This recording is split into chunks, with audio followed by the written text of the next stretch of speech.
Bonjour à tous et bienvenue sur cet épisode. Aujourd'hui, on va parler de comment ne pas se décrédibiliser avec un seul post sur les réseaux sociaux et comment utiliser les réseaux sociaux de manière pertinente. Je vais vous prendre un exemple concret d'une personne qui s'appelle Stéphanie et qui a mis un post sur un des groupes les plus connus en France. Là, on va parler de crédibilité.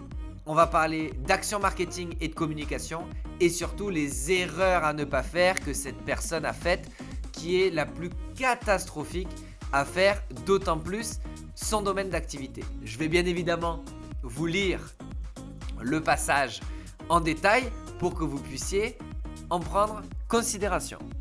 Bonjour les Wawa. Ici, on est sur un groupe qui regroupe des centaines de milliers de personnes à travers la France, s'appelle Wanted Community Paris. C'est un groupe d'entraide, mais aussi où un petit peu de divertissement, où on va partager des informations pertinentes ou pas, d'ailleurs, quelconques. Voilà, peu importe. Il y en a aussi pour Paris, pour Toulouse, pour Lyon, pour Marseille, un peu partout. Bonjour les Wawa, voilà 13 ans que je bosse en tant que consultante en communication freelance. Le premier confinement a largement endommagé mon activité et ce second confinement ne me facilite pas la tâche pour pouvoir travailler et renflouer mes caisses. Déjà ici, si vous commencez pas à transpirer, c'est que vraiment vous passez à côté de la plaque. J'animais également des formations relatives à la gestion des réseaux sociaux. Je viens donc de digitaliser complètement mon activité et propose des formations via Zoom. Bonne idée. D'ailleurs, si vous écoutez cet épisode, vous avez tout intérêt à faire de même, digitaliser votre activité et vendre vos produits et services directement en ligne. J'accompagne à présent des entrepreneurs et des individus en les formant à la gestion de leurs réseaux sociaux et, cerise sur le gâteau, écoutez bien, la stratégie de communication. Si vous avez du crédit auprès de votre centre de formation et que vous souhaitez occuper vos journées pour vous former, je serai ravi de mettre mes 13 années d'expertise à votre service pour vous permettre de traverser au mieux cette seconde épreuve. Ici déjà t'es au plus mal et là tu creuses ta tombe et par la même occasion m'éviter la banqueroute. Merci pour votre aide. Alors là, je sais pas comment ça résonne chez vous, mais alors là je vais vous relever quelques points. Non pas que cette personne n'ait pas des bonnes compétences, d'accord ? Tout ce que je vais dire ici ne remet pas en cause le fait qu'elle ait des bonnes compétences. Tout ce que je vais dire ici remet en cause la stratégie et la façon de communiquer en ligne pour faire découvrir ses produits et ses services. Ici, on est face à une personne qui dit qu'elle a 13 ans d'expérience en stratégie de communication et qui vient spammer un groupe qui n'a rien à voir avec son domaine d'activité pour dire « moi je suis pas bien, moi je suis dans la galère, moi je suis ici, si vous voulez vous occuper vos journées pour vous former, ça m'évitera la banqueroute ». En termes de crédibilité, autant vous dire que là on est à zéro. Alors bien évidemment qu'il faut soutenir cette personne-là parce qu'elle a du mal et qu'elle a galéré et qu'elle galère à trouver des clients. Mais pour une personne, comme je dis souvent, si elle, son métier c'était d'apprendre à faire de la couture et qu'elle cherche des clients parce qu'elle ne sait pas le faire et que du coup elle veut mettre un post sur un groupe parce qu'elle n'a aucune connaissance en communication ni marketing. Et que là elle vient et elle dit voilà, moi je fais des cours de couture, si vous êtes chez vous pendant le confinement et que vous voulez un peu tuer du temps et que vous occupez, je peux vous proposer mes cours de couture gratuitement.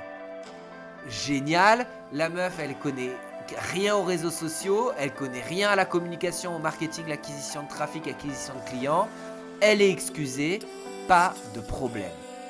Mais s'il vous plaît, pour une personne qui met en avant ses 13 ans d'expertise en communication digitale pour mettre en avant ses services et ses produits tout en spammant un groupe où se trouve même pas certainement sa cible,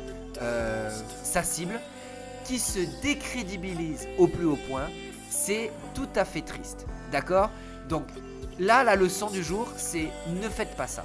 Si vous voulez prospecter sur les réseaux sociaux, allez voir l'épisode sur comment prospecter sur les réseaux sociaux et les utiliser efficacement pour trouver des nouveaux clients. Pourquoi ? Parce que si vous voulez être pertinent dans votre acquisition de trafic depuis les réseaux sociaux, il faut tout simplement apporter de la valeur dans les groupes spécialisés où se trouvent potentiellement vos clients potentiels, vos clients idéaux. D'accord ? Alors c'était peut-être du charabia pour certains, mais ça ne devrait pas. Pourquoi ? Parce que, en fait, qu'est-ce qui se passe ? C'est que vos clients idéaux se trouvent dans des niches, dans des thématiques. Par exemple, une personne qui fait de la création de sites internet pour des restaurateurs, c'est sa spécialité, les restaurateurs, super. Et ben il va dans des groupes où se réunissent tous les restaurateurs et puis il va commencer à tchatcher avec les gens, commencer à se faire connaître, à faire voir son nom, etc. Discuter, aller voir les sites internet, faire des commentaires, pourquoi pas faire des petits audits sur les sites internet et les envoyer en message privé aux personnes pour améliorer la visibilité, etc. Bref, plein de choses en lien direct avec la cible. Mais là, on n'envoie pas comme ça un spam dans les 50 groupes dans lesquels vous vous êtes inscrit ces derniers temps et que personne n'a jamais vu votre nom, etc. Ça, on oublie, ça n'existe plus, c'est fini, vous allez vous faire virer de tous les groupes et vous perdez une crédibilité comme jamais. Donc s'il vous plaît, ne faites pas cette erreur. J'espère que c'était clair, je vais arrêter là pour cet épisode parce que ça me fatigue de voir des gens penser pouvoir se mettre en avant en parlant d'expérience et en décrédibilisant leur expérience à travers un seul post. Donc ne faites pas cette erreur, focalisez-vous sur les bonnes techniques et on avance ensemble. On se retrouve dans le prochain épisode. Bye. Merci d'avoir regardé cette vidéo jusqu'au bout. J'espère que vous avez appris de nombreuses choses à appliquer directement dans votre activité pour pouvoir augmenter votre acquisition de trafic et bien évidemment le nombre de vos clients. C'est le but de cette chaîne. Si ça vous a plu, likez cette vidéo, abonnez-vous à la chaîne YouTube et on se retrouve tout simplement dans un prochain épisode. Merci.